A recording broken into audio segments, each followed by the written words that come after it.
Hello my lovely viewers, কেমন আছো তোমরা সবাই? আই হোপ তোমরা সবাই খুব ভালো আছো and welcome back to my another mini vlog. এখন বাজে প্রায় 11টা আর আমি এখন চা বসিয়ে দিয়েছি। চা আর বিস্কিট খেয়ে চলে গেলাম রান্নাঘরে আজকের লাঞ্চটা বানানোর জন্য। তো আজ যেহেতু পুরোপুরি ভেজ রান্না হবে সেই জন্য আমি এখানে শাহি ক্যাপসি পনির বানাবো। নর্মালি যে পনিরের তরকারি হয় সেটা না খেতে আমি একদম পছন্দ করি না, তাই জন্য বাড়িতে কোনো রকম ভেজ রান্নাবান্না হলেই আমি পনিরের এই আইটেমটা বানাই। সবাই খুব ভালোবাসে খেতে। এদিকে আমি বাবিকে খেলনা দিয়ে বসিয়ে রেখে এসেছি, কিন্তু ও কিছুতেই খেলনা নিয়ে খেলবে না। আমি যেখানে থাকবো ও সেখানেই যাবে। রান্নাঘরে এত গরমের মধ্যে ও চলে এসছে আমার কোলে উঠবে বলে।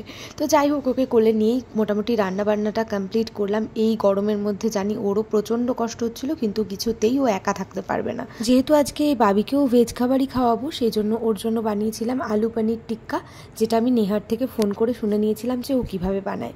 তো আজ রয়েছে আমাদের বাড়িতে গ্রহরাজ ঠাকুরের পুজো। তো আমাদের ফ্যামিলিতে পর এত দুর্ঘটনা ঘটছে, সেই কারণে আমরা এই সিদ্ধান্তটা নিয়েছিলাম যে সমস্ত কিছু ঠিকঠাক হলে আমরা গ্রহরাজ ঠাকুরের পুজো দেব। তো যাই হোক, এদিকে কিন্তু পুজোও স্টার্ট হয়ে গেছে বিকেল করেই। 5:30 নাগাদ জেঠু চলে এসেছিল। এই জেঠুই আমাদের বাড়িতে ম্যাক্সিমাম পুজোটা করে, তোমরা দেখেছো অনেক সময়। এখন ভগবানের কাছে শুধুমাত্র একটাই প্রার্থনা যে এইরকম দুর্ঘটনা যেন আর কখনো না ঘটে। আমরা যেরকম সময়ের মধ্যে দিয়ে গেছি সেরকম যেন আর না কাটাতে হয়। আজকে লাঞ্চে মা বানিয়েছিল মুগ ডাল আর আলু ভাজা, আর আমি বানিয়েছিলাম শাহি ক্যাপসি পনির। এই দিয়েই লাঞ্চটা কমপ্লিট করেছিলাম। তারপরে সন্ধেবেলা ওই 7টা নাগাদ সায়ন বাড়িতে আসার পর ওকে ভাত বেড়ে দিচ্ছিলাম। যেহেতু আজকে বাড়িতে পুজো ছিল সেই জন্য সমস্ত রান্নাটাই একদম সিম্পল করা হয়েছিল। সায়ন যেহেতু লাঞ্চ টাইমে আসতে পারে না সেই জন্য ম্যাক্সিমাম দিনই এই সন্ধ্যে 7টার সময় ও ভাত খায়। ঠিক এই কারণে আমরা দুজন কখনো একসাথে বসে খেতে পারি না।